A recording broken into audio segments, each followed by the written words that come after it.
What is?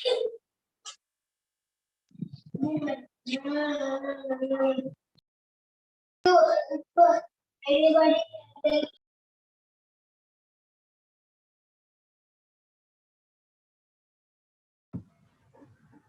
Hi, welcome everyone to the Six Sigma orientation session, guys. My name is Simarpreet and I will be the facilitator for today.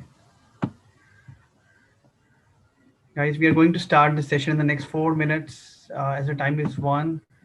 I thank everyone to join to the Six Sigma orientation session. So, guys, request you to mark your attendance. There is a link which is there in the Zoom chat. So, request you to utilize that and mark your attendance.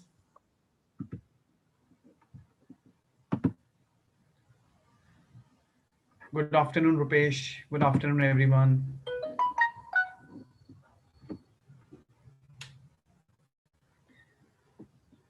So, guys, this is going to be an hour and a half session that we are going to have. I will be sharing the agenda very soon.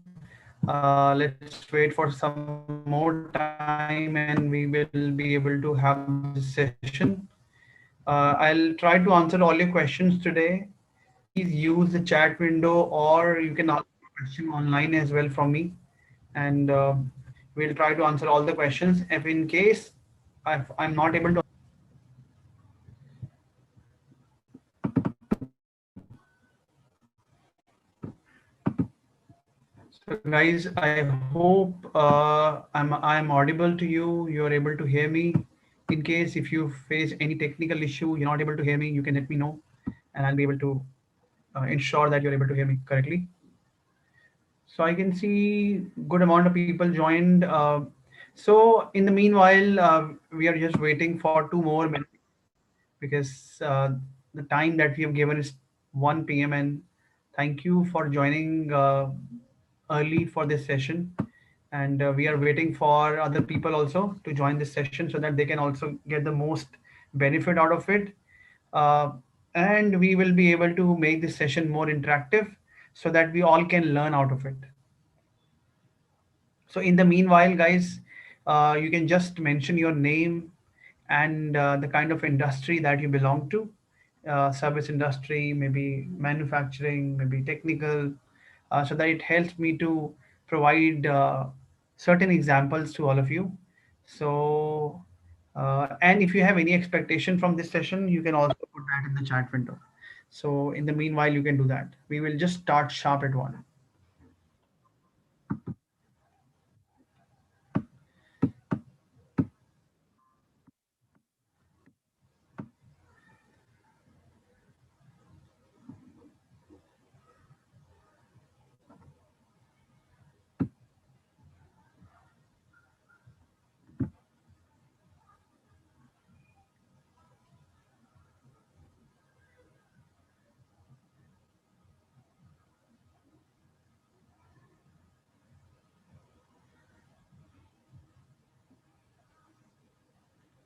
So, guys, welcome. It's already 1 and we are going to start this session.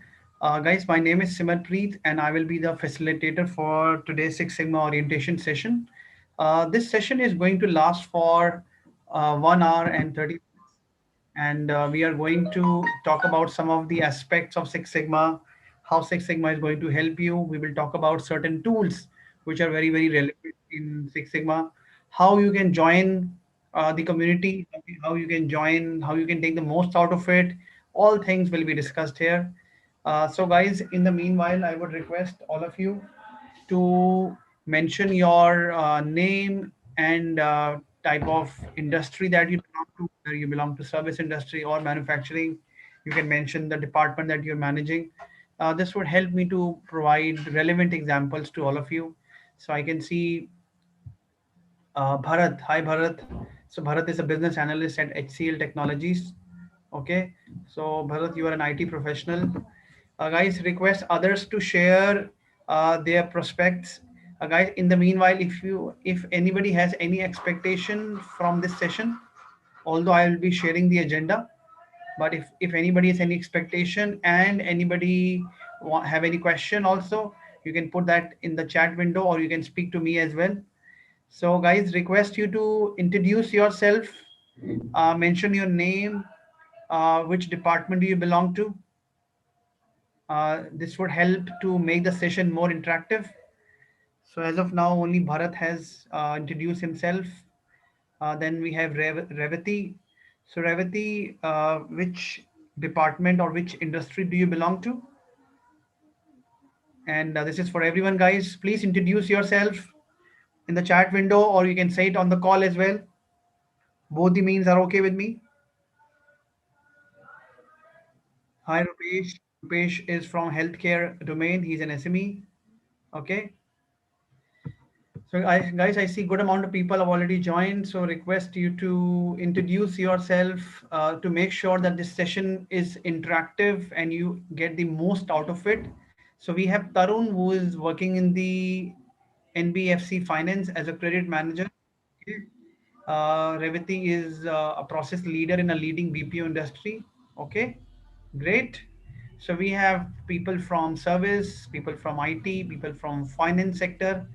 Ria is working with Amazon over 2 years as a quality analyst. So we have people from quality itself. That's great.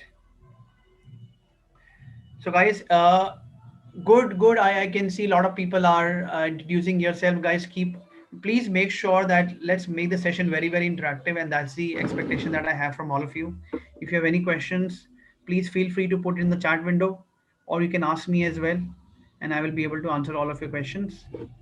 So, guys, let me just start with today's session, and then we'll get the most out of it. Welcome, Satvik. Welcome, Sunny. Uh, this Six Sigma session that we're going to talk about has certain agenda, and I will be talking about it as well. So, guys, before we start with the Six Sigma orientation session, I just want to give you a brief introduction about who we are. So, we are as a Henry Harvin, we are formed in 2013, and we are based in San Francisco, California. So that is the origin that we are from. Henry Harvin is a competency development organization offering focused learning solutions those cater to diverse audience from industry and academics. So this is our vision. If I just tell you about our presence, so Henry Harvin has its presence in India, Sri Lanka, and as I mentioned, San Francisco, and it is there in Beijing also. And so far, we have developed or delivered training to 30,000 odd people, and these trainings including Six Sigma, project management, content writing, SQL, lot many courses. And we also have around provided self-paced trainings as well. So the first one which I talk about, this 30,000, this instructor-led training, which is a classroom training or an online training. But we also have self-paced training program, which for which we have already provided training to around 2 lakh people. We have around 80 plus courses, guys, within Henry Hub, and there's a long list of courses apart from Six Sigma as well. Uh, Along with that, we also have tie-ups with different corporates. All the big corporates we have tie-ups with, where we provide consulting services and trainings, and we also have partner with 60 plus colleges pan India wise. So colleges like IIM, IIT, all these colleges, people who are graduated, people who are doing post graduation, they are doing courses from Henry Harvard. So that is our presence. So, guys, in this training program, in this particular session that you are attending right now, our focus would be on Lean Six Sigma. Okay. So we have two different kind of programs in Lean Six Sigma, which one is the Lean Six Sigma Green Belt and another is Lean Six Sigma Black Belt. The Lean Six Sigma Green Belt training consists of 28 hours, and then we have 36 hours of training as well in the Black Belt training as well. So there is a 24 hours of project support along with the apart from the training. Then after completion of training, you're also allowed to have a doubt session or a boot camp session on a monthly basis. So you will get 12 boot camp session, and then you will also be exposed to the industry graded projects. So we also provide skill development, resume writing, prepare you for the interview, prepare you for the project. So there's a lot many things that we cover in our program. However, in black belt, since black belt is an advanced level than green belt, the training duration increased from 28 hours to 36 hours.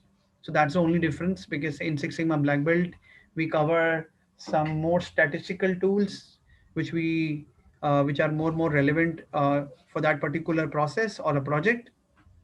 So the beginner level is a green belt, and then the advanced level is a black belt. Okay, so our entire focus would be on green belt today, guys. We will be talking about certain tools, how these tools are relevant for solving problems. We will also talk about what is Six Sigma, how Six Sigma is helpful in different industries like finance, IT, banking, telecom. All this will be discussed today in detail.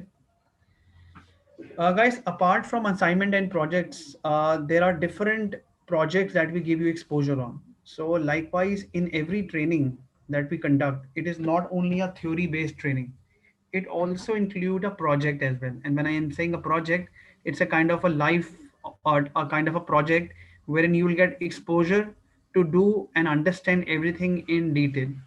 So the projects like improving the quality of work life in an organization, improving the total time, improving the cycle time, improving the average call time in a BPO voice process. So all the big opportunities that you can think of, we have different data sets with us, which will give exposure to, and you will be able to do projects in all the aspects that you can think of. So if you are from manufacturing, we will expose you to projects of manufacturing. If you're from banking, if you're from finance, if you're from telecom, if you're from service industry, if you're from BPO industry, if you're from IT industry, so we will give you different assignments and different projects depending upon the industry that you belong to. Okay, so that's the hands-on training along with projects that we give in the training itself. So guys, I will just wait and check if anybody has any questions so far. Although we have a good content that we're going to talk about, but just want to check with you that anything that is you want to know right now of whatever we have covered. Anything anybody has, please feel free to talk.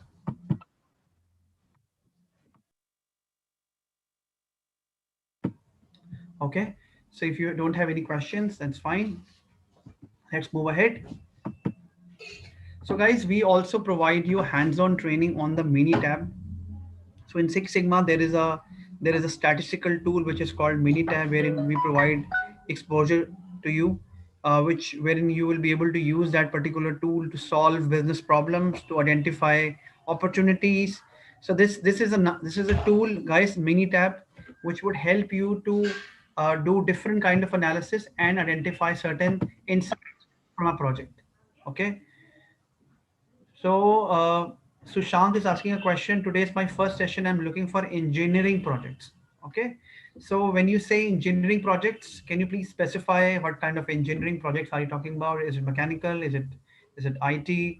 Is it uh, architect? What kind of engineering projects are you talking about? It's mechanical. Okay. Bharat is asking, how is the future after doing Six Sigma Green Belt certification? Bharat, we will answer your question in a while. So Shant, I will also answer your question. Uh, Satvik, you said, did you mean projects would be customized as per industry I'm working with? Yes, we will be focusing on those projects depending upon the industry that you're working with, so that you will be able to learn and understand everything. So, moving on, guys, on completing the program. Okay. On completing the program, you will be well versed in Six Sigma tools and techniques. You will be able to apply industry relevant tools and standards to maintain the quality of work. You will be able to structure a business problem into an analytics framework using statistics and data modeling. And you will be able to present yourself as an ideal candidate for all the roles of Six Sigma professionals. So we will talk about the different roles of Six Sigma professionals in a short while. But this is a brief four important things that you will get after completion of the Six Sigma training program, be it green belt or black belt, because not only we will train you on the tools and we will also talk about the practical stuff. We will also help you improving your analytical skills, and you will be able to present yourself as an ideal candidate for all the roles of Six Sigma professionals. Okay. Uh, Let me just proceed further. So, guys, this is the Six Sigma roles and responsibilities. Okay, so on this slide, we have tried to make you aware that what are the different roles and responsibility within Six Sigma. So Six Sigma is basically a project-driven approach, right? Whenever we deploy Six Sigma in any organization, we make it a form of a project, and that project may be for 4 to 6 months, and in that 4 to 6 months, we try and solve critical business problems, which is going to impact our customers, which is going to impact our business. So all these are our expectations from the Six Sigma projects. Okay. So now within Six Sigma, roles and responsibility, I just want to talk you about first of all, it's executives. So executives are basically the senior leadership team, guys. In every organization, there is a senior leadership team who provides vision, directions, wherein they focus on where to focus on. Okay. Basically, if any organization has any challenge, maybe they want to improve sales, they want to improve their customer satisfaction, they want to improve retention, they want to improve the upselling, they want to improve their banking process, anything that they want to improve, that directions will be given by the executives. So these people are basically the executives, or they can also call the sponsors, because they are the ones who is giving us directions on which particular opportunity needs to be improved with the help of Six Sigma. Then we have people who are champions. So these people, champions, are basically the process owner or the project owners. They are the ones who implement solutions. They are the ones who provide knowledge of a process and tell us that how to go about this solving this problem. So these people are basically champions. uh, Guys, not to use the annotations. Give me a second, let me just reshare this.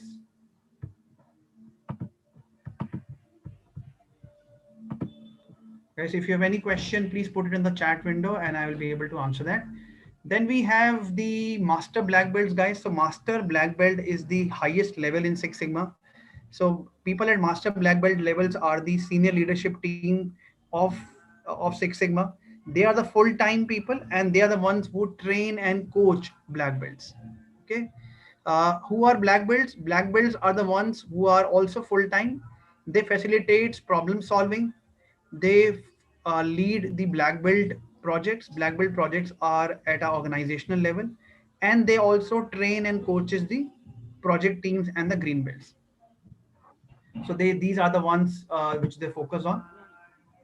Guys, I will answer all your questions. Don't worry about it. Request you to just put it in the chat window, and I'll take all of them at the end. But if there's any question related to the topic that we are discussing, please speak up.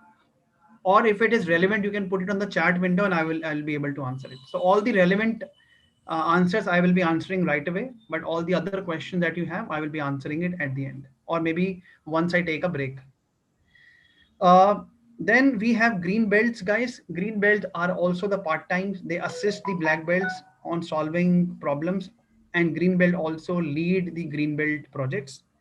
Then we have project team members, guys. These people are the ones who are working along with the green belts and the black belts, and help the project green belt and black belts to uh, complete projects, to do data analysis, to do data crunching. So these are the people. So guys, in a nutshell, in every project, Six Sigma project, you will find executives who are providing directions, champions who are basically leading the project, who are implementing the solutions, master black belts. If it's a black belt project, then master black belt will be involved. Okay. If it's a green belt project, then master black belt is not involved, then black belt is involved. Project team members are the ones who are part of other cross-functional teams. And the most important is the all employees. Okay. So if you look at this, you will find all employees in the center here. Why, guys, can someone tell me why all employees is in the center and how any Six Sigma project is going to help all employees? Anybody wants to make an attempt to the question that I've asked? As anybody can speak up or you can put it on the chat window. Guys, my question is very simple. What do you think is the role of all employees or any Hi, hi, executive? Simarpit. Can I say something here? Yeah, please can you say your name first and then you can say it? Yeah, this is Jitender. I raised my hand also, but I think you didn't notice. So for me, if we are talking about all employees, it means since we are working in a team, so all the employees are working for a goal, and that's why like the executives, champions, master black belt or black belt, green belt, everyone is a team, and they consist. Uh, these are all these all are the employees and working for a similar goal or a single goal. So, absolutely, Jitender, and you're absolutely right. All of the improvement that we are doing, although it is being done by either the champion or by the black belt or the master black belt or by the project team member, the the one who is getting more impacted is the employees because they are the ones who is working in any process or any organization. Okay. So this project, any Six Sigma implementation that we do, always remember guys, it is not only helpful for the project team or for the quality team or for the executives. The best benefit it is for the employees. Okay.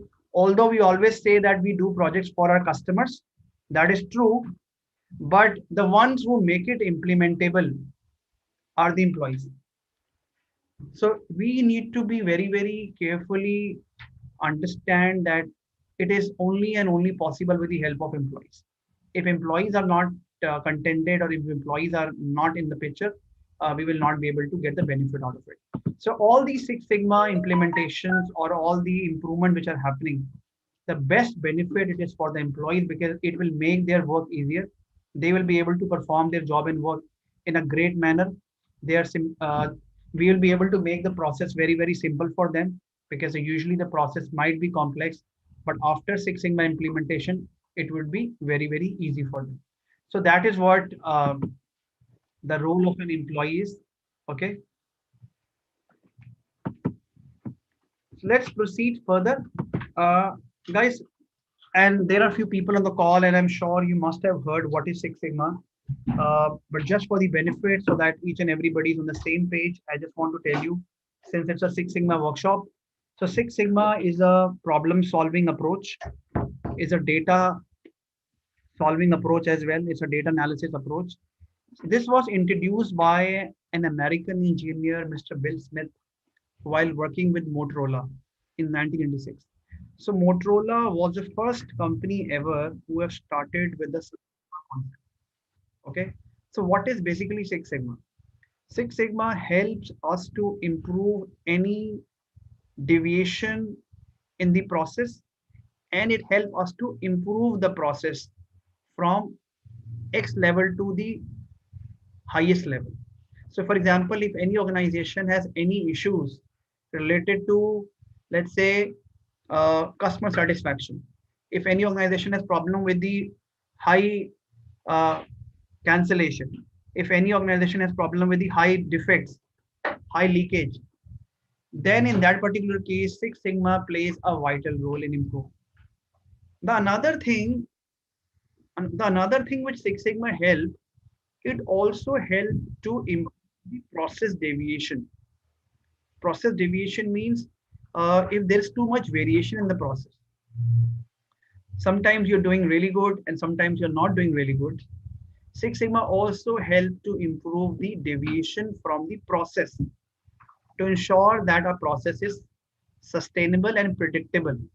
Okay. Let me just take a small example so that you all will be able to understand. Let me just open the Excel. Guys, let me know when you can see my Excel sheet. If my is my Excel sheet visible to all of you? Yes. Okay. So guys, let me take an example. What I'm trying to make you understand is what is the meaning of deviation in Six Sigma or in any industry. What is the meaning of deviation and how Six Sigma help us to reduce the deviation. Okay.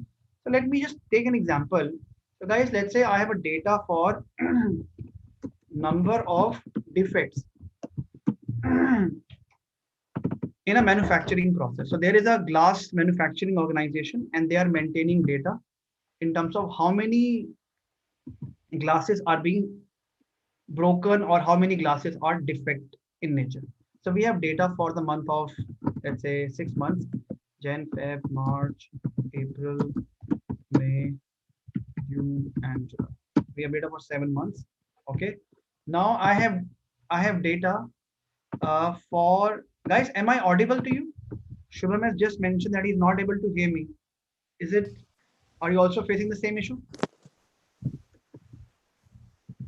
Guys, am I audible? Yes, you're audible. Okay, thank you. So I think Shubham needs to reconnect because he might be facing some technical issues. Okay, so guys, I have a data for each of the months. So in January, I got 10 defects. In February, I got maybe 15. In March, I got 25. I got 40. I got 30. I got 53 and I got 20. Guys, looking at this data, do you see any deviation here? Is this data very closer to each other or is it is far? When I'm saying deviation, deviation means how the data points are closer to each other. So if you are a if you are a process owner or if you are a head and if you get this kind of performance, sometime it is 10, sometime it is 15, 25, 40. So do you call it as a huge deviation or do you call it as a less deviation? What is the picture that is coming into your mind? Does it have deviation?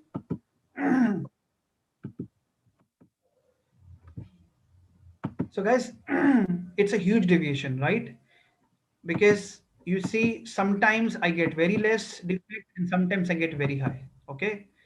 Can someone tell me why in any process, be it manufacturing, IT, service, why huge deviation is not good for any business? Why do organizations focus on reducing the deviation? What is the disadvantage of having too much deviation? Can someone try and answer this question? What comes to your mind when we say deviation? Nilesh is saying it leads to rejection, cost, quality impact. That is already there. When you're getting too many defects, you're already getting a rejection from the customer, your quality is getting impacted. But how does deviation is impacting any business?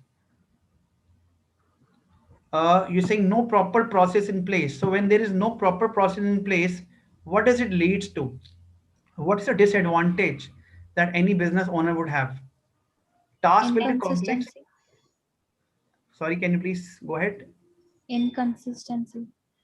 What does inconsistency leads to?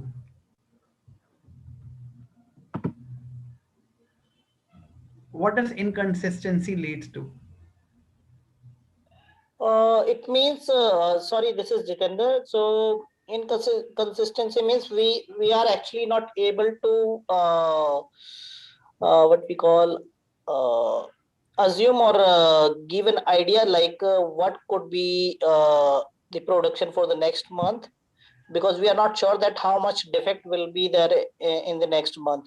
So So you will not be able to predict, correct? predict, yeah, yeah. Absolutely. So guys, if I have huge deviation or variation in my process, I will not be able to forecast. I will not be able to plan. Pradeep, as you said, Pradeep, Bharat also, who said that? Sorry, I just missed on. So guys, Jitendra, I said, I think. So huge deviation would always leads to uncertainty. It leads to you will not be able to predict, you will not be able to forecast. So that's why guys, in Six Sigma, the best benefit, first, it helps to improve the process. Let's say you want to reduce your deviation.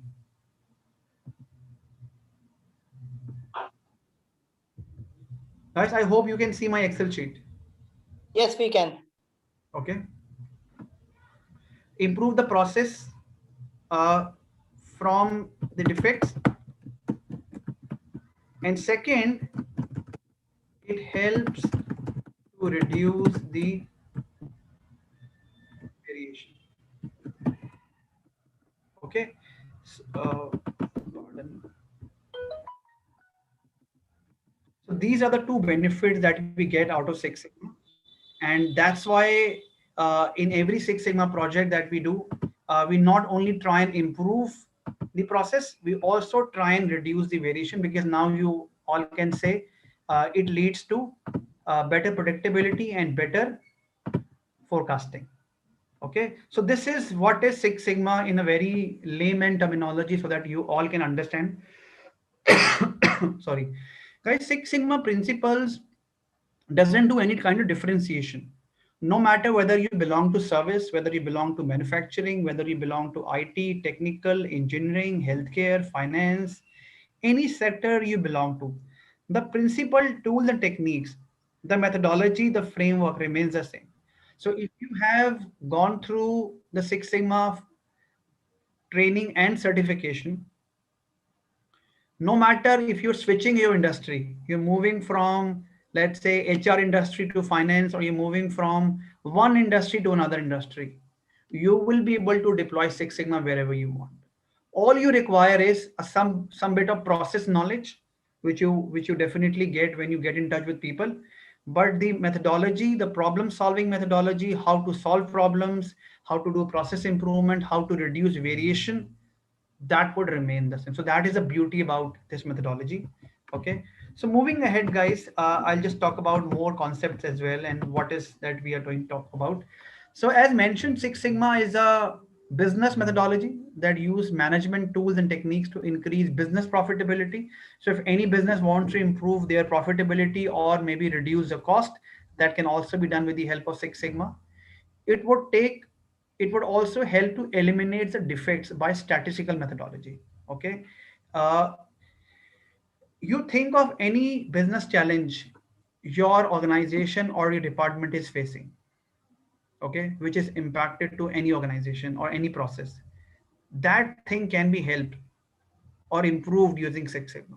Okay. And I'm not just saying it.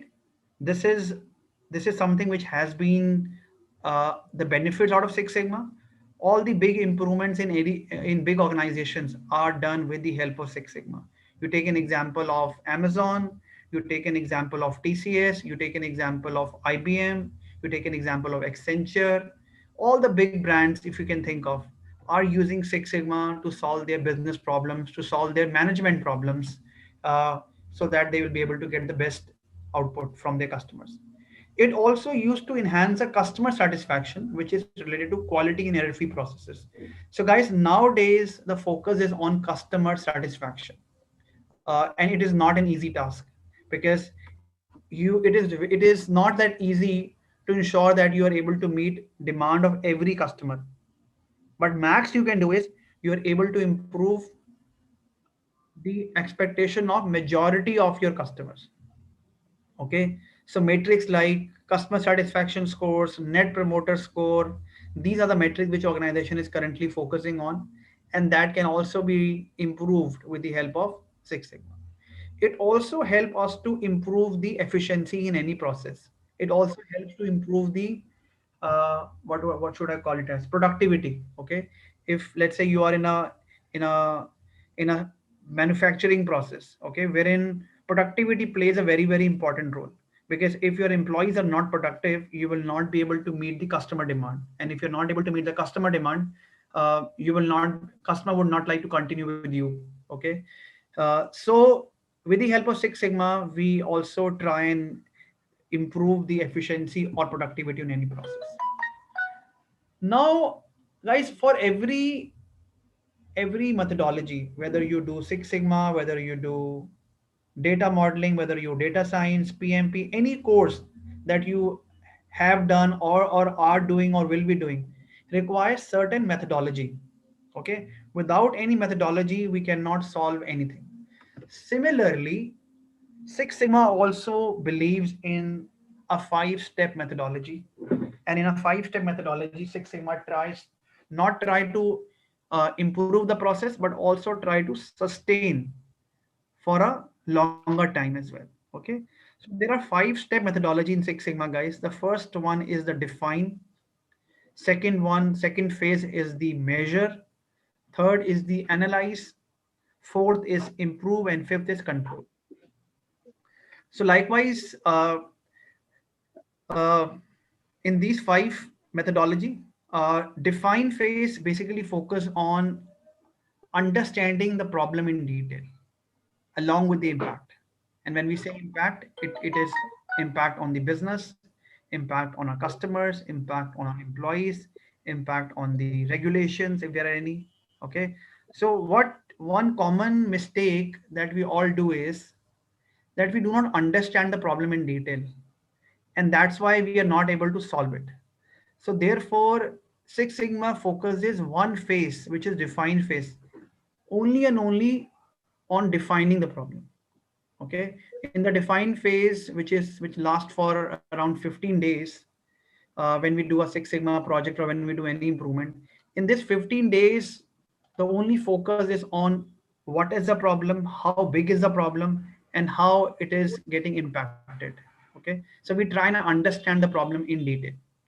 So that is what define phase is all about. The second phase is about measure phase. So measure phase involves measurement system validation and gathering root causes. So basically in the measure phase, we try and understand whether our measurement system is good to go or not, which means the data that we've received is good to go or not. We use different techniques like sampling as well in the measure phase. So basically, by the end of measure phase, we try and ensure that our data is good to go so that we would be able to gather the root causes. In the analyze phase, guys, we try and identify the causes for any particular problem. Until and unless you don't know the cause of a problem, we strongly believe that you will not be able to solve it. Okay. So therefore, it is very important to ensure that we identify the causes of any particular problem. So that is what we do in the analyze phase. We identify the factors, causes, and then we try and solve it. Okay. Moving on, fourth phase is the improve phase. So by the end of analyze phase, you will know crystal clear that what are the reasons which are impacting your problem. So we try and identify the solutions in the improve phase and implement them, which will not only improve but which also reduce the variation in the process. And last but not the least, which is the control phase, wherein we implement and monitor the actual changes and to ensure that they are sustainable. So it doesn't mean that you have improved something and you will leave it. You would try to monitor this for some more time also. So that is what this methodology is all about. First, we define the problem. Second, we collect the data and ensure the data is good to go. In the analyze phase, we try doing some data analysis to ensure we know clearly that what are the factors which are impacting. In the improve phase, we identify the solution basis the causes that we have finalized. We implement them, and in control phase, we monitor the problem or we monitor the solutions for around 2 months to ensure that our solutions are uh, not only solved but also sustained. So guys, I'll just take a pause and check if anybody's any question on these topics so far. So Satvik, I will answer your question that what tools that we use in analyze phase in the upcoming slide. But whatever we have covered so far, if anybody has any questions on, I can try and answer that. Uh, and else we'll move and see what else is there, what else is stored for us.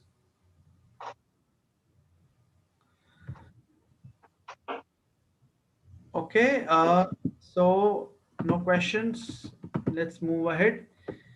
So, guys, one question which might be there in your mind earlier also and might be in your mind right now, that where Six Sigma is applied and where Six Sigma can be applied.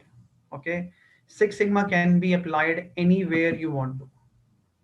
Uh, Six Sigma, whether you talk about design, purchase, production, IT, marketing and sales, HR, quality department, administration, management, in all the departments or in all the functions, you will be able to deploy Six Sigma. So there is nothing as such that we will not be able to do it. Shubham is asking, so Bharat, we will share the contact details at the end, and then uh, we will be able to answer your question there also. Shubham, the most important phase is the define phase, because if the define phase is not clearly communicated that what is the impact of the problem, no matter what data you collect, no matter what analysis you do, no matter what solutions you deploy, there is no benefit out of it. So the most important phase of any Six Sigma project or any Six Sigma training is the first phase, which is the define phase. Now I will talk about how Six Sigma opportunities is relevant in different industries. Okay, so if you are part of banking industries, guys, we can take examples of reducing the cycle time to process loan application, streamlining the credit evaluation system, reduce the time for account opening process, improve accuracy, timeliness and completeness of customer communication. Okay, if you're a manufacturing industry, we can do projects related to reducing the waste from the process, streamline the manufacturing process, streamlining the inventory, reducing the inventory, increasing the production capacity, reducing the cost, improving the customer satisfactions. These are the very high level opportunities that we can do with the help of improve with the help of Six Sigma.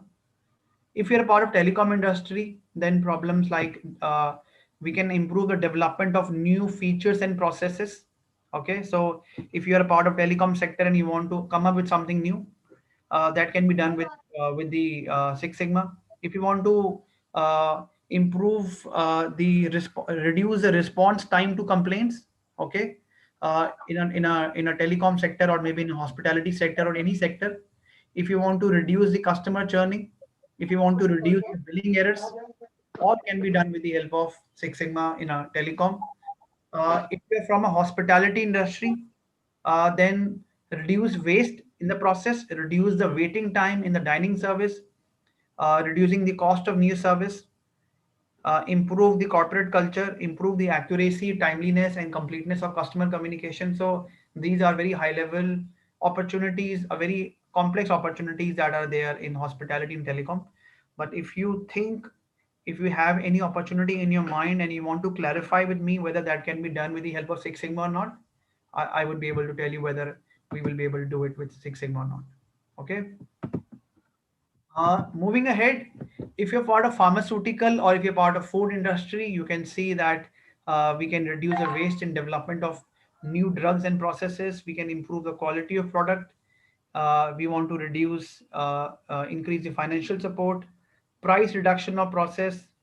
So similarly for food industry, we can reduce the waste, we can reduce the distribution cost, enhance quality of packaging. So all these are typical examples of what can be improved with the help of Six Sigma. So we have tried to put across the most common challenges faced in any given sector. Okay. So that is something which you can relate to. Now, another thing that we're going to talk about is what are the different companies who hire Six Sigma professionals. Okay, usually whenever Six Sigma is being deployed, people are looking for Six Sigma professionals because Six Sigma professionals are looked up as those professionals who can not only take up projects, but they are the ones who can solve business problems in any given process. So let's say tomorrow you become a Six Sigma professional, no matter uh, which wherever there is an opportunity. So let's say you have an experience in service sector only, but there is an opportunity in manufacturing. You will be given an edge because you are aware of Six Sigma. Okay. So Six Sigma professionals are looked up as those who are basically an all-rounder in solving business problems in any given sector. As I mentioned, the only thing that is required is to understand the process. Okay. That is something which can be given to you, and then you are ready to solve problems. And now the question comes out, what are those companies who hire Six Sigma professionals? You can see the list, guys. In Henry Harvin, we also provide you uh, on-site placements as well, wherein we prepare you for the job interviews as well, uh, wherein we tell you what all questions that are being asked so that you'll be able to take the most out of it. Okay. So organizations like TCS, Honeywell, HCL, Genpact, IBM, UHG, all these big organizations uh, are hiring people in India as well as abroad so that they can solve business problems for any organizations. And Six Sigma professionals works with leaders. They works with CEO of the organization. They work with the CFO, COO of the organization because they are the ones uh, who are very important stakeholders for them because they are the ones who are getting impacted. So that's why you get a good exposure also. You get a lot of learning also when you work with the senior leadership team and all this thing because their also motive is to ensure that there are less defects, there are more profit, there is a less cost. So that's why they work on it. So guys, somebody asked me what are the different tools which are used in Six Sigma. Okay. So guys, this is a list that is there in front of you. We would be sharing this presentation with all of you so that you can get the most out of it. Okay. So just to name few tools, guys, in the define phase, we are going to talk about the project charter, the voice of the customer, the Kano model. Okay. In the measure phase, we focus on the process map, data collection process tools, measurement system analysis, which help us to identify whether our data is good to go or not. In the analyze phase, we talk about different 7 quality tools, hypothesis testing, uh, scatter plots, design of experiments. Okay, this help us to identify the root causes. In the improve phase, we do a design of experiment in detail and we try and implement the solutions. And in control phase, we do use tools like control charts, standard control plans, process controls, and all these things. So we will give you an exposure of all these tools, not only in a theoretical manner, but also in a practical manner also. We share relevant examples with all of you, be it whichever industry do you belong to, depending upon the group. We make it very simple for you. So looking at the names, you might find it is very tough. But when you do the actual training, so green belt training is for 32 hours or 28 hours, 32 hours, sorry, yeah. And black belt is for 36 hours. So in these trainings, we try and cover each and every concept. So that's how you'll be able to understand and deploy independently. Sorry. Guys, in the analyze phase, there are 7 quality tools, guys, which help us to identify the uh, any issues that any process has. Okay, these are known as 7 quality tools, which are named as cause and effect diagram, the first tool. The second tool is called the histogram, Pareto diagram, control chart, flow chart, scatter diagram, and check sheet. So these 7 quality tools are very relevant in any Six Sigma implementation. Okay. These Six Sigma tools help us to improve uh, the process as well as to reduce the variation in any process. Okay, so Vidyut is asking how it is helpful in recovering from willful defaulters which has turned to NPA.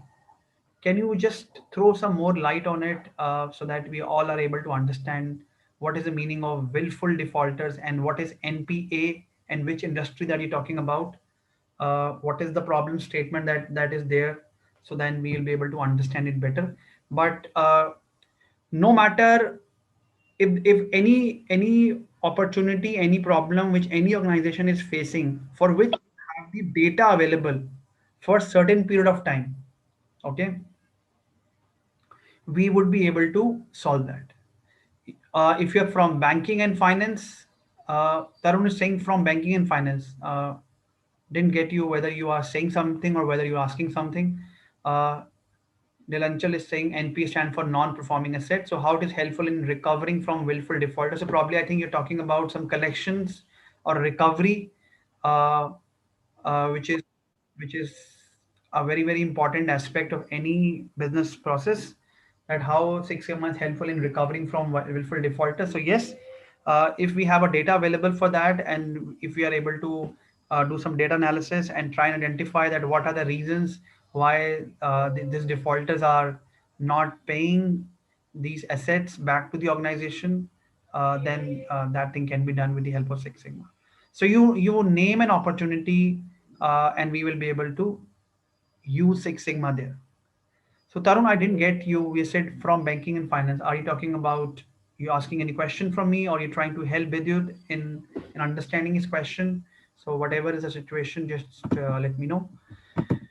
Guys, now we will talk about one of the tools in detail today, okay, which is called the Pareto analysis. This is a very important tool, guys. Very important tool which can be used no matter whether you're doing Six Sigma project or not. Pareto analysis works on the 80-20 principle. Guys, it states that if you can work and improve top 20%, around 20% of your problem, then 80% of the process can be improved. Okay, which means you just need to identify those critical opportunities which has an impact on 80% of your process. Okay, that is what Pareto chart is all about. So which means that if you focus top 20% defaulters who are not paying 80% of your non-performing asset or your revenue, you just need to focus on them. Okay, how you will do that, what you will do that will come later. But usually that's the first mistake that people do, is that we don't do prioritization. So Pareto analysis or Pareto diagram can be used anywhere you want. The only thing you need to do is you need to identify what are those vital few which are really important and impactful for your process.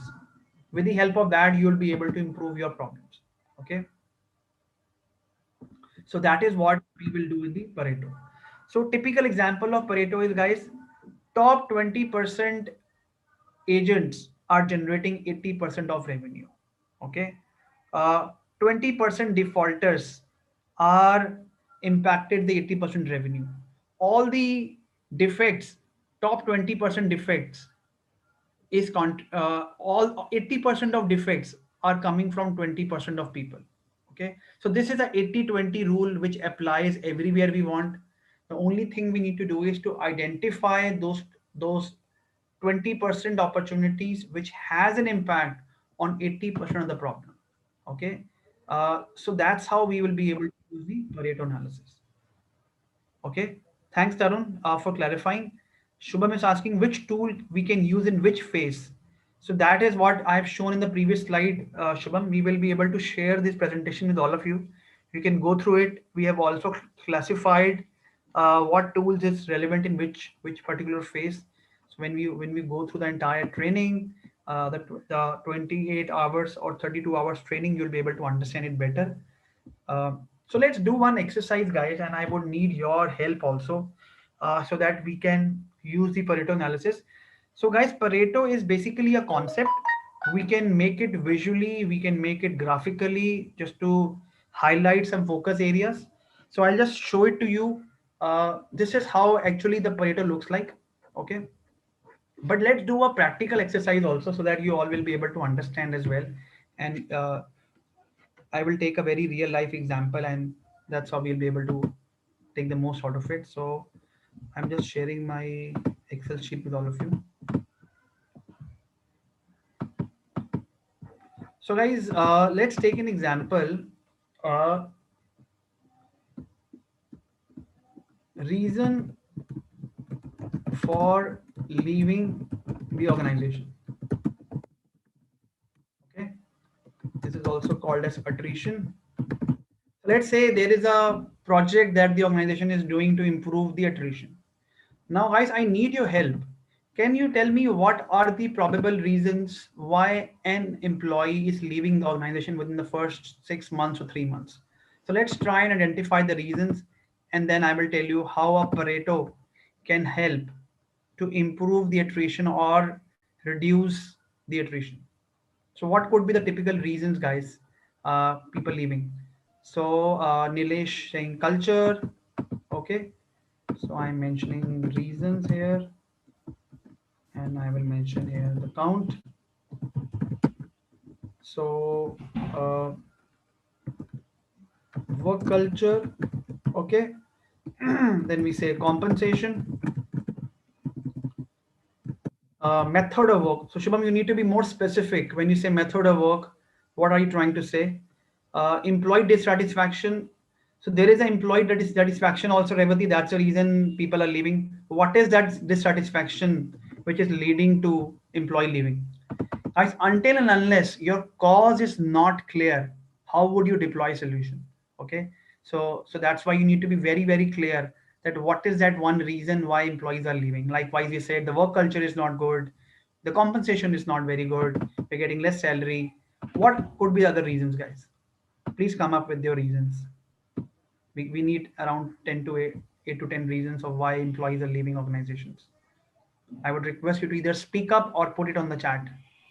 Hi, Lavina this side. There could be any better opportunity in comparison to what we have offered. Better opportunity outside, you're saying? Yep. Okay, better opportunity, good. Better opportunity elsewhere. So Dhanraj is saying good career growth. Sorry, Dhanraj is saying good superiors, means he's saying problem with the supervisor, issue with the supervisor or a boss. Pradeep is saying not proper leaders, so uh, effective management. Nilesh, geography environment. So what do you mean by geography environment? Can you just specify what is this cause all about? And Bharat is saying good career growth. So good career growth or bad career growth? Or are you saying good career growth elsewhere? One more thing, sir. Working hour versus income. How much effort we are putting and how much we are getting. Working hours, uh, long working hours. Okay. Versus income. When you say personal reasons, you need to specify, guys. Guys, always remember, until and unless I don't know the clear cause, I will not be able to deploy the solution. It is as simple as you walk up to a doctor, and if you don't tell him or her your exact problem that you're facing, he will not be able to give you the medication. Okay, this is exactly what Six Sigma is all about. So you have to be very clear with what uh, good salary hike is already included in the compensation. Okay, so guys, so far I've got 5 reasons. Work culture is work culture is not good. Compensation less. Yeah, hi, Nilesh here. Hello. Yes, Nilesh. Yeah, see, geography means the area or locality where the office is situated. I think sometimes what happens that the geography doesn't suit because of some or other family Okay. reason, schooling or something like that. So, Okay. Location, yeah, locational constraint kind of thing. not Yeah. some particular. Okay, good. Yeah, and Simarpreet, one more reason, that is personal reason. Sometimes people leave because of the family issues or the higher studies or something like that. So we can consider personal reasons as well. Okay, so could be higher studies, family commitment. Pardon my spelling, I'm just typing fast. Family reasons. Unethical practice is a reason. So unethical practice means then in that case, person has been asked to leave. Okay, so uh, unethical reason. Anything which can be quantified, guys. Always, whenever you come up with any cause, please ensure that you'll be able to quantify it. You'll be able to collect the data around it. Okay. Gender differentiation. I would. Okay. Let's include that also. I think that would be part of personal reasons Yeah. only. Yeah. Can be. Can be. Mhm. Okay. So let's hold so far here, and let me put some number here also, guys. Let's see. So let's say 20 people saying this, 15 is saying this, better opportunity, issue the supervisor, 25, ineffective management, 10, long working hours, 40, location is not compatible, 5, personal reasons, 10, unethical reasons, 5, deviation, 10. So how much I got? What happened? So guys, 170 people that I have interacted with, and this is the result that I've got. Okay, now if I want to draw a Pareto here, just to identify the top 20% that I can focus on, which can have an impact on around 80%. Although when we use a tool like Minitab, guys, which we will introduce you to in the training itself, but just to understand how it works in the backend. So first of all, what we need to do is we need to arrange this data in a ascending or a descending order so that we can see what are the top outliers. So just doing a simple Excel. So I'm just trying and doing it for largest to small. And now I'm just trying to give a percentage to it. So 40 divided by 170.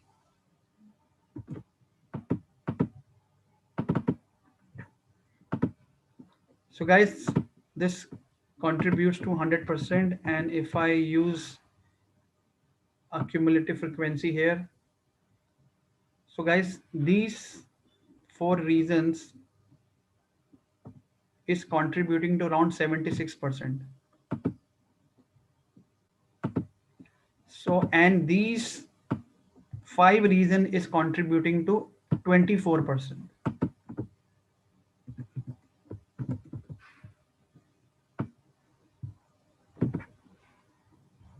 Uh,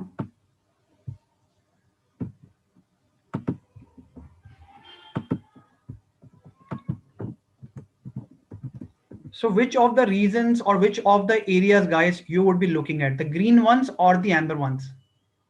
What would you prioritize? These are also 4 or 5, and these are also 4 or 5. These are right. So Yeah. usually, where would you focus your energy and your time on? Green. It On the would be top, yeah, the on the top top ones, right? quartile, yeah, Right. yeah. So usually when we try and improving something, we do not look at what we're trying to improve and we just focus on it. So let's say you only focus on, you give in time energy on the location or maybe unethical reason or maybe gender differentiation, you will be able to do it, but not that major. So if you allot your team and work on these 5 reasons and try and understand why people are not, so this is not the root cause yet. You need to go another level also to try and find out why long working hour is a problem. Okay, so we need to dig it further. So there are other tools also available which would be used to identify why there's a problem with long working hours, why people are getting better opportunity elsewhere and we are not able to provide, why people are issue with the supervisor, why work culture is not good. But this why thing would come later. But first of all, I need to know until and unless I don't know what, I will not be able to deploy it. So this is what Pareto diagram or Pareto chart or Pareto analysis tells me, that we need to focus on the vital few so that we would be able to solve the critical ones here. So when I say 80-20, it is not a hard and fast rule. It depends upon you as a process owner or a project leader, that where you want to draw your line. So it's around 80% because it's a standard. Okay, so that's why it is called a Pareto 80-20 rule, so that you'll be able to see where you can improve and what you can improve. So this is a small example, guys, of Pareto analysis, which is one of the 7 quality tools that I want to introduce you to. When we do our hands-on training, we use different analysis tools to make it graphically for you. But this is the concept that I want to make you understand, that with the help of Pareto analysis, you'll be able to identify the top issues so that you'll be able to focus on them. Okay. So this is one Pareto that we have talked about, guys. Then we have another tool which is called cause and effect diagram, guys. So this basically tool help us to represent the causes and the effects. Okay. So when I say in the analyze phase, we try and identify the causes because we already know the problem, we already know the effect. So we try and identify the causes, and in the cause and effect diagram analysis, we try and categorize them. We try and categorize under different headers, under different categories. Okay, so that we would be able to see where the exact problem lies. Okay, so let me just take you to the same example once again, and let's categorize these causes under different headers. Okay, and my question to all of you is, what is the benefit of doing this exercise? So let's say, guys, if I categorize this long working hours, how do I categorize this? What category that I can put across? So long working hours. We can put them on the ranking method, maybe 1, 2, 3 top reasons, or like We are not right now prioritizing it. We are just trying to categorize in a different categories. Let's say it's a management issue, it's an HR issue, it's a people okay. issue, it's a process issue, so that we will be able to use the cause and effect diagram. Okay. So long working hours, where do you think this category should fall under? I say it's just a collective category that you need to belong to. I'll tell you the benefit later. Why are we doing it? Management. Long working hours, yeah, I can say management because that's what they've decided. Better opportunity elsewhere. I would say HR policies. Yeah. Issue the supervisor. This is Again, management. uh, it may or may not be managed because this could be a problem with a particular individual. So I could put under men or manpower. Got it. Okay. Work culture is not good. So this is again management or HR policies depending upon. Less compensation, this is HR policies. Ineffective management, it is management. Personal reasons, this is employees. Gender differentiation, again management. Location management. Location is not compatible. Uh, Management, I believe. how? So actually, management is the one to decide on the on like on the location. If they find a better location, they have to pay more, and that can cause on the P&L of the company. Okay, So, that's I agree. And unethical reason is the employees. Okay. employee. Now, guys, we have done the categorization here. Can someone tell me what is the benefit? What is the benefit of doing the categorization? Why am I doing it? What is the best benefit that I'll be getting here? To certain the focus area. Focus areas already identified in Pareto, but why am I categorizing it? What would I do after categorization? What would it leads to? So where exactly we need improvement, or Where exactly we need improvement, and how would you do that? What would you do after that?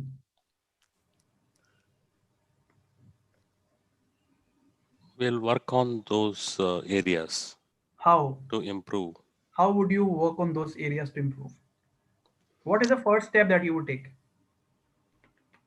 Like if the long hours has to be reduced, you can encourage employees to work from home. But what is the benefit of doing the categorization? This was already listed here. So basically, categorizing will help to expedite the improvement process. Basically, we are categorizing that how we will involve these particular departments to improve these issues. What do you mean by department? So like we are categorizing these issues in terms of who will be handling these kind of, like if we are writing management or HR policies. So when the implementation of improvement will be distributed, so these are the categorization team, I believe, like management or HR.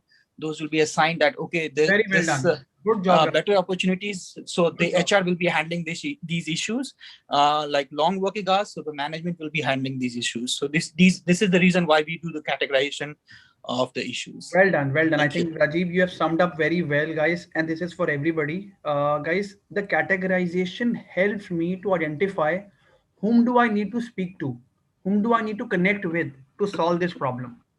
If I don't do categorization, I don't know whom do I get in, who will be solving my problem.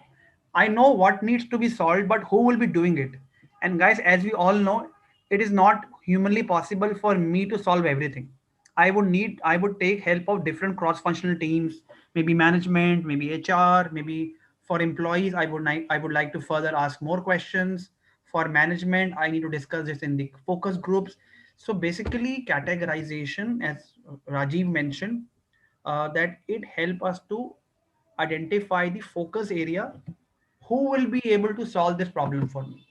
Okay, so that we would be able to solve it collectively as a team to move ahead. Okay, so that is the only benefit of doing categorization.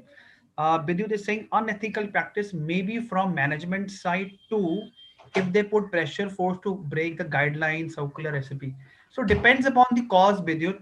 If your cause is unethical reason because of employees, because let's say they have made some unethical promise to the customer, he has compromised on the service, then it's an employee. But it depends upon the cost to cost. But what you are saying is it's a management side, then it can be put in the management. Okay, so if it is leading to an employee, then probably you would not require to discuss it with management. If it is a uh, management issue, then it will be discussed with the management. Okay, so that is what the another tool benefit, which is called cause and effect. So this is how a cause and effect diagram looks like, guys. Here we mention the effect, which is the problem, and there we categorize them under different causes. Another tool is a flowchart, guys. Flowchart is basically like a process map. It helps us to analyze the non-value added steps in a process. Usually there is a process, but it is not documented anywhere.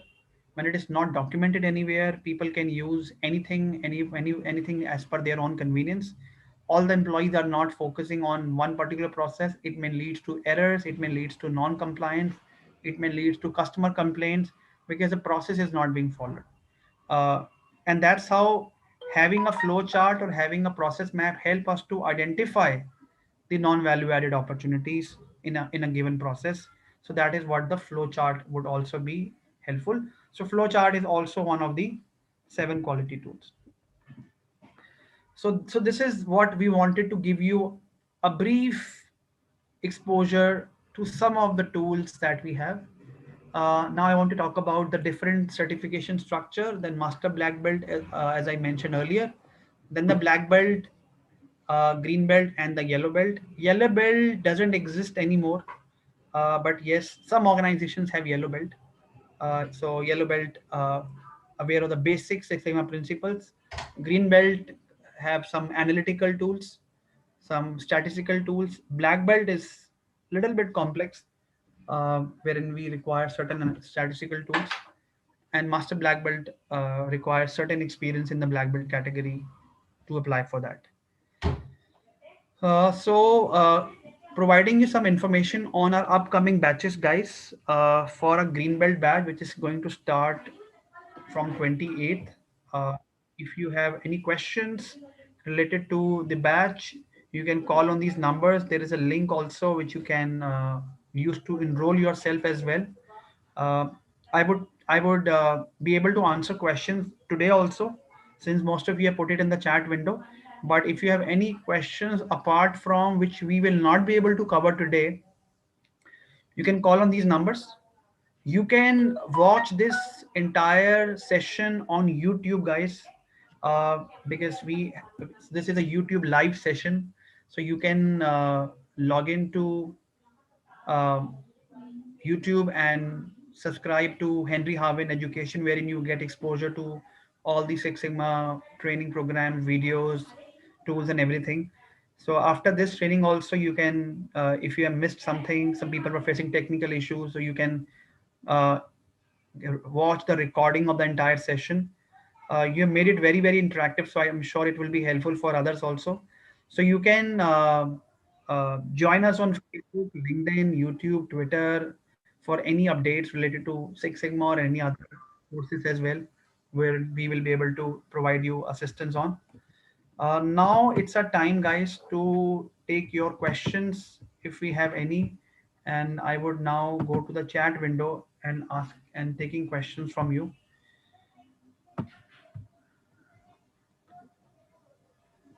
And one more thing which I want to tell you is, guys, that this we the training which is going to start from 28th March, it's a green belt training, and it is better that we enroll ourselves because there are multiple benefits of attaining it. And once you get a Six Sigma certification, you get a good career growth in your professional field also. And from next financial year, there might be a hike in the fees also. So it is better if we enroll ourselves in this month itself, so that we can get a discount as well if you want to go for. So for any pricing related stuff, how much is the course, you can call on these numbers and they will be able to tell you about it. Want to know about the placement in case you are supporting company, what kind of salary expected? So depends upon the experience, what kind of experience that you belong to. Um, but Six Sigma professionals are the highest paid professionals in every organization. They are considered at a manager, senior manager level. So depending upon the organization structure, people are getting placed and people are getting paid out of it. uh, so Pradeep, we conduct weekend as well as weekday training both. The next batch which is going to start on weekend, which is tomorrow, 28th. But yes, we do conduct weekday batches also. For any inquiry about the batches, you can call on these numbers and we would be able to provide you more information about that. Just to tell you, our training is 4 hours at a stretch, wherein we give you a half an hour break also, wherein we cover practical theory, every stuff. So in 7 sessions, 28 hours, we will be able to cover the green belt training. So 4 into 7, 28. Okay. Guys, questions, although I'm looking at the chat window if I missed anything, but if you have anything, you will be able to talk about it. So Pradeep is asking who will provide a certification. Henry Harvin will be able to provide a certification. So Henry Harvin is already uh, uh, a certified body. Although in Six Sigma there is no one certified body, but yes, Henry Harvin has a tie-up with uh, many different organizations and is very well renowned. If you have done certification from Henry Harvin, we can visit our page and you can look for more reviews as well. So guys, any question anybody has?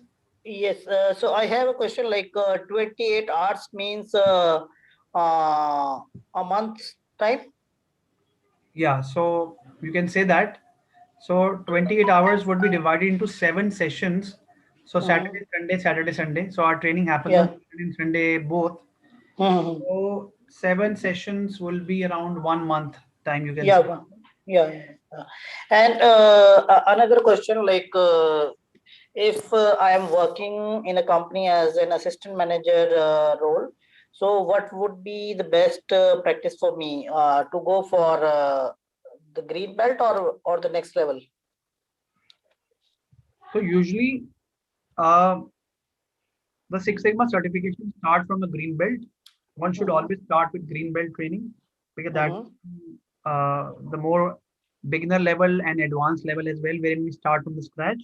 But if you have a good amount of experience, around 10 to Mhm. 12 years, and you know a basic about Six Sigma, then we Mhm. encourage you to go for black belt training straight away. After Mhm. completion of your green belt or black belt training, Mhm. you will be able to ask for a growth, because then you will be able to deploy many tools within the organization and deploy Six Sigma at an organizational level. So it not Okay. only helps you, but Mhm. the organization would be also happy Mhm. to provide the opportunity, because every organization wants to have an improvement. So Okay. so So yeah, so right now I'm taking my own example. Let's say like I have been in the management for almost 6 years, 3 years as team leader, and now 3 years as an assistant manager operations. So the thing is, even though I didn't enroll or did any course on the Six Sigma, but yeah, I did something on the quality tools and this DMAC process. We had like some small sessions on that, so I had an idea about it. So can I straight away go for the black belt? yes, then in that case, you can go for black belt straight away, because in black belt also we cover from the scratch, so that Okay.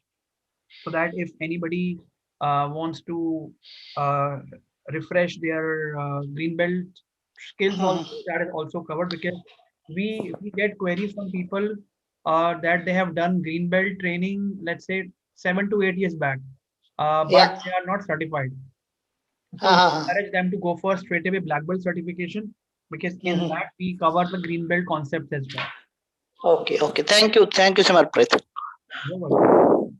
Guys, I'm looking for more questions. If you have, if anybody has any question, I'm looking at the chat as well. If anybody has any question, guys, also just give your feedback about how you found today's workshop. This help us to improve our existing processes as well. Did it help you to some extent? Did it improve or enhance your expectation? So do let me know whether the session was good, bad, not good, how it can be improved. So anything that is there in your mind about the day's session, please let me know. You can say it on the call, or you can put it on the chat window as well, and we'll be able to answer. We'll be able to take it further also in our upcoming trainings as well. Simarpreet, can you hear me? Yes, Bharat. Yeah, really. Thank you very much, and it was very interactive. It has given me a lot of knowledge. So even I am thankful to my friend Pradeep who gave this webinar ID and made me join this today. Great, So great to hear that. Has Pradeep yeah, also joined? yeah, Has Pradeep also joined, or he yeah, already? he's here. Pradeep Kane is also there here. Yes. Yeah, Great. we both Yeah, are I'm here. colleagues in Capgemini. We were worked together, and we are both are business analysts. Okay, So great. one more question, Simar. Do you have any opportunities for Middle East countries? Yes. Since all the global organizations deploy Six Sigma, so we also get opportunities, or we also get job openings related to Middle East also. So we can share the contacts with you, and probably after completion of the certification, Uh, you can appear for that. So there are opportunities every uh, week after completion. one more condition, one more question, please. Any condition to do Six Sigma Green Belt? Is there any people who should have experience? I'm a business analyst, experience with more than 3 years. Am I eligible to take green belt certification? So green belt certification doesn't come up with any prerequisite. The only thing is the person needs to have a good mindset in looking at the opportunities. He or she should be very much enthusiastic in Okay. terms of solving problems. If your mindset is solving problems, if you want to grow in your career, if you want to make an impact in the organization, then Six Sigma is for you. Okay, Okay, then fine. because we have tie-ups with different institutes as well, where people complete their masters or graduation and get themselves enrolled for Six Sigma because they want to improve their problem solving or analytical skills. So Yes. as such there is no Yes. prerequisite, but yes, if the person is enthusiastic, then it is an added advantage. Really, thank you very much. And I'll go through these points and I'll come back to you. Yeah, you can Can I talk to you directly over phone? You have any other number out uh, of these three numbers? on these three numbers you can get you can call, and somebody would be able to assist you also. I can't talk to you. Uh, on these numbers, you can ask for me, and I will be. They will be able to put me. That's fine. Simapreet, I can talk to you, right? Thank you very much. Thank you so much, and thanks, guys. Thanks for your time. If you have any question, please feel free to ask me, or probably you can ask later, and then I'll be able to answer. Simapreet, any mail ID is there to contact your organization?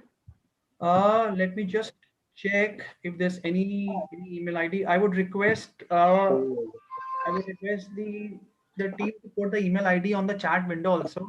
Please So put on the chat window so that it will be easy for all of us to